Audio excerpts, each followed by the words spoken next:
Bonjour mes frères et sœurs, je suis là aujourd'hui pour partager avec vous un nouveau signe que Dieu nous a révélé.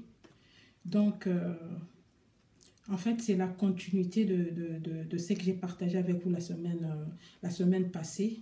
J'ai parlé du songe à propos les deux signes que Dieu m'avait donnés par rapport au bus et du taxi. Donc, si vous regardez la vidéo précédente, vous allez comprendre que c'est la suite en fait de ce que j'ai partagé avec vous la semaine passée. Donc, là, mes bien-aimés, je suis là pour vous parler aujourd'hui de ce songe qui continue, parce qu'en fait, j'ai fait ça en ordre. Là, je partage ces signes en ordre, afin que vous compreniez. Sinon, ça serait éparpillé, ça serait un peu ça, un peu de ça. C'est pourquoi j'ai relié ça pour que vous compreniez mieux. Pour que vous ne soyez pas, pour que ça ne soit pas trop éloigné en fait.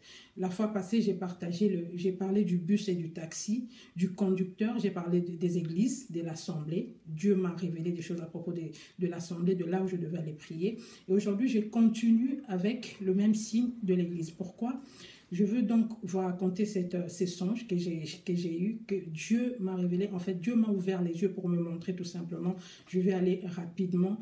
Et je demande d'abord que l'Esprit de Dieu soit parmi nous, que Dieu soit avec nous, que l'Esprit de Jésus-Christ soit avec nous, que l'Esprit Saint nous conduise dans ce partage. Donc là, je suis là aujourd'hui pour vous parler de ceci. J'ai donc eu un songe, donc Dieu m'a ouvert les yeux pour me montrer. En fait ça moi je dis tous les messages, les révélations de Dieu sont importants.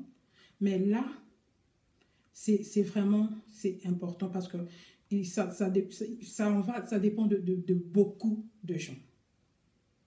Quand nous parlons des assemblées, nous parlons de l'Église, nous parlons donc, ça associe beaucoup de gens, le peuple de Dieu. Donc, il ne s'agit pas de moi-même, mais il s'agit de beaucoup de personnes. Donc, Dieu m'a ouvert les yeux pour me montrer. Je dormais il y a quelques jours et donc j'ai vu Dieu me montrer, j'étais dans une salle donc avec beaucoup de monde, il y avait beaucoup de monde, et en passant, il y a quelqu'un qui passait juste près de moi, à côté de moi. Moi, j'étais parmi les gens qui étaient dans la salle, dans la grande salle avec beaucoup de gens, et une personne passait, et la personne qui passait près de moi, il passait pour aller au devant de la salle, et c'était un homme de Dieu qui passait. C'était un pasteur. Un pasteur, mes frères et sœurs, que j'ai jamais vu de toute ma vie.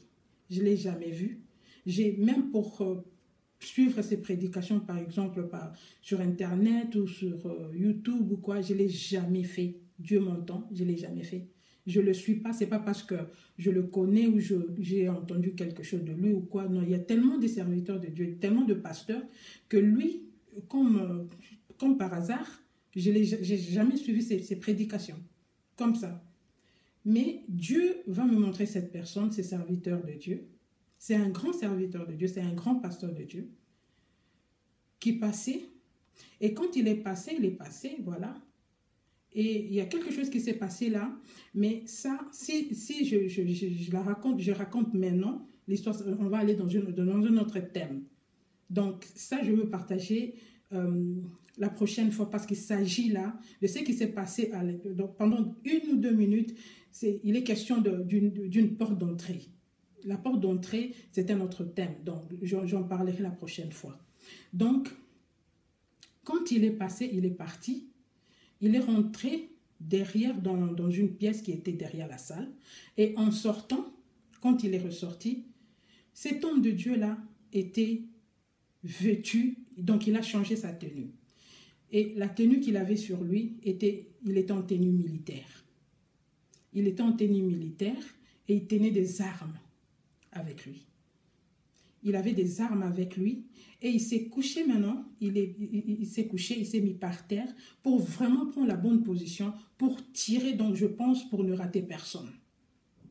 Il a pris ses armes et moi j'étais derrière et j'ai vu l'homme de Dieu qui s'est changé et personne n'est bougé dans la salle. Il s'est changé, il a pris des armes Et quand il a pris des armes, il a juste pris la position pour commencer, pour ouvrir le feu. Et je vous dis, mes frères et sœurs, c'est comme si Dieu avait arrêté le temps. J'ai vu dans mon songe Dieu arrêter les temps, comme s'il rebobinait le film. Comme quand on rebobinait les films il y a longtemps, vous savez, dans les DVD et tout, Dieu a rebobiné, a recommencé. Donc, il a arrêté le temps, il a recommencé le rêve. Ça a recommencé jusqu'à ce que Dieu m'a enlevé de l'endroit. J'ai vraiment vu comment je sortais. Et quand je sortais, j'ai pris une coupe.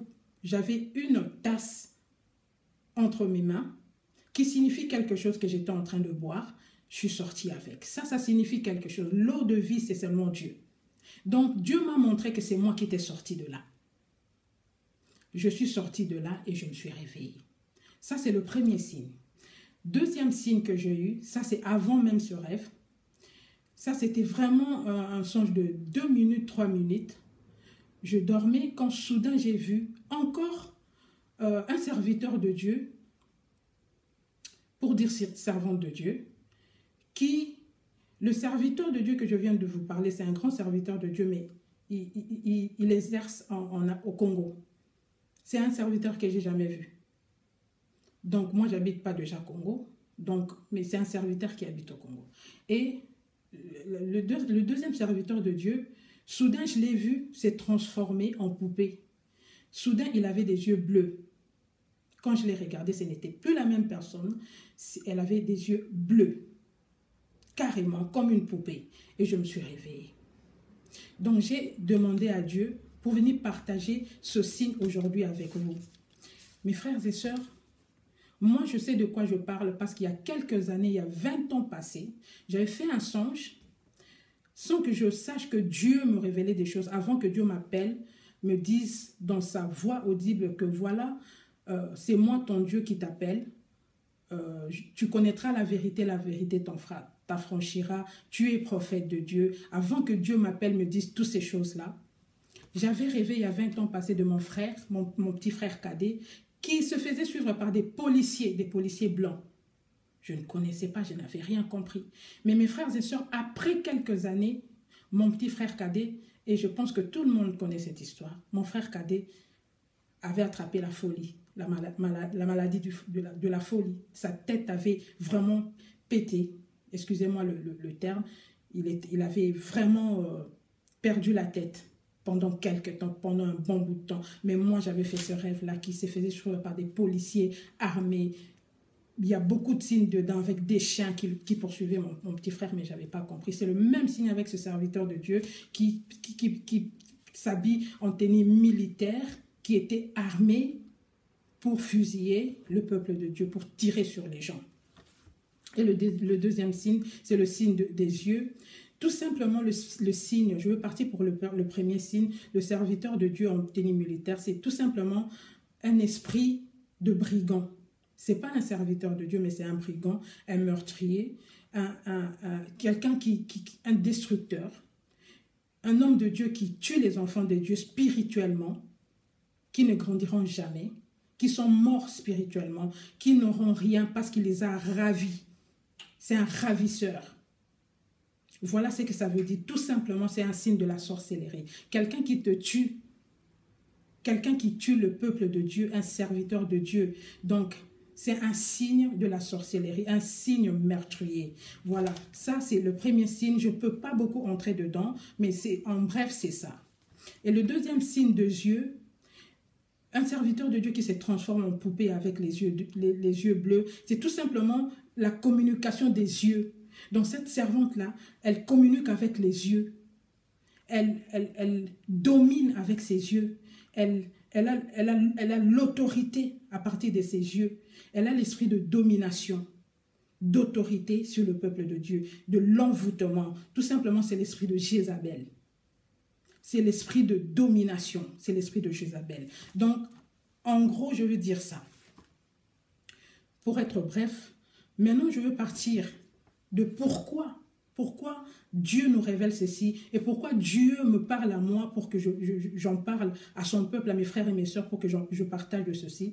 C'est tout simplement clair parce que le livre de Matthieu, dans le livre de Matthieu 7,15, Dieu nous dit, gardez-vous de faux prophètes, parce qu'il y a des faux prophètes, il y a des faux serviteurs de Dieu, tout simplement. Et pourquoi Dieu veut que nous ouvrons les yeux? La Bible déclare dans le livre d'Éphésiens 5:11, ne prenez point part aux œuvres infructueuses qui ne produisent aucun fruit. Là, nous retournons dans le livre de Matthieu qui nous dit tout arbre qui ne produit de bons fruits sera coupé, tout simplement.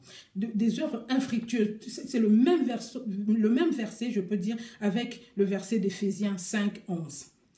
Ne prenez point part aux œuvres infructueuses des ténèbres. Le ténèbre, c'est le noir. Notre Dieu est le Dieu de la lumière. Mais plutôt, condamnez-les. Dieu nous dit de les condamner, donc de les exposer. De ne point prendre part à ces genres de choses. Quand vous avez la révélation d'une telle chose, quand vous avez rêvé de ces choses, mes frères et sœurs, ce n'est pas seulement dans l'église. Moi, je vous parle de mon petit frère. Ce n'était pas dans l'église, ce n'était pas un pasteur. C'était des gens que je ne connaissais pas, mais qui avaient vraiment pris mon petit frère en captivité. Donc, voilà pourquoi Dieu veut que nous ouvrons les yeux. Donc, si je peux conseiller au peuple de Dieu, à mes frères et sœurs, c'est tout simplement, vous devez faire attention. Très attention, regardez, là où vous priez, c'est important de demander à Dieu. C'est important que vous sachiez, là où vous priez, qu'est-ce qui se passe. Par exemple, regardez ce qui se passe à côté. Quel genre d'enseignement le pasteur vous enseigne. Les signes, par exemple, pour les enseignements sur la prospérité, devenir riche, quelques clés pour devenir riche. C'est une fausse doctrine, ce n'est pas ça. Ce n'est pas ça le message. Parce que le Seigneur nous dit ceci dans le livre de Colossiens 3:1. Si donc vous êtes ressuscités en Christ, cherchez les choses d'en haut et pas les choses d'en bas. Ce n'est pas ça l'enseignement qu'un serviteur de Dieu va enseigner aux brebis de Jésus-Christ, du Seigneur, la prospérité, la richesse, comment se marier. On verra nulle part où ça s'est passé comme ça dans la Bible, nulle part. Donc, faites attention à ces choses-là. Ayez les yeux, le Seigneur nous dit, soyez éclairés, réveillez-vous. Ça, c'est un. Et puis deux, faites attention aux choses, par exemple, d'imposition des mains. Les impositions des mains, de l'huile d'onction. Oui, l'huile est biblique. Oui, l'huile d'onction est biblique. Mais l'huile n'est pas... l'huile est tellement sacrée. Un serviteur de Dieu ne va pas se promener avec de l'huile dans sa poche. Tout ce qui bouge, il met de l'huile. Tout ce qui bouge, il jette de l'huile. Tout ce qui bouge par là, l'huile. Non, le livre... Je vais vous donner un exemple. Dans le livre de 1 Samuel 15:1, Samuel dit... L'Éternel dit à Samuel, il dit à Samuel, va oindre Saoul, Samuel 15:1, va oindre Saoul pour moi. Il dit à Samuel, je répète, Samuel 15:1, l'Éternel dit à Samuel d'aller oindre Saoul. C'est lui qui dit à Samuel, c'est lui qui envoie, c'est l'Éternel qui envoie, c'est par mandat, c'est par ordre divin, c'est pas de lui-même. Et dans le livre de 1 Roi 19:15, l'Éternel va dire à Élie, reprends ton chemin par le désert jusqu'à Damas. Quand tu seras arrivé, tu oindras Hazaël et Jéhu pour oindre les rois, et tu oindras Élisée pour prophète. Donc, mes bien-aimés, c'est par mandat qui a imposition de main, qui a cet acte de oindre quelqu'un, à part l'Éternel a dit, si quelqu'un est malade, qu'il part chercher, qu'il part voir des anciens de l'église, ils prieront pour lui, ils imposeront les mains, et il sera guéri par la foi, la prière de la foi. Donc voilà pourquoi, mes frères et sœurs, j'étais là aujourd'hui pour vous donner ces signes. J'ai la conclusion, j'ai les conseils à vous donner, que je vais faire suivre, que Dieu vous bénisse. Et moi, je vous dis bon dimanche sur vous, que le Seigneur vraiment soit avec vous, que ce message vous réveille, mes frères et sœurs. Vraiment réveillez-vous, faites attention à ceci. Les rêves ont de l'impact sur notre vie. Que Dieu vous bénisse, à la prochaine.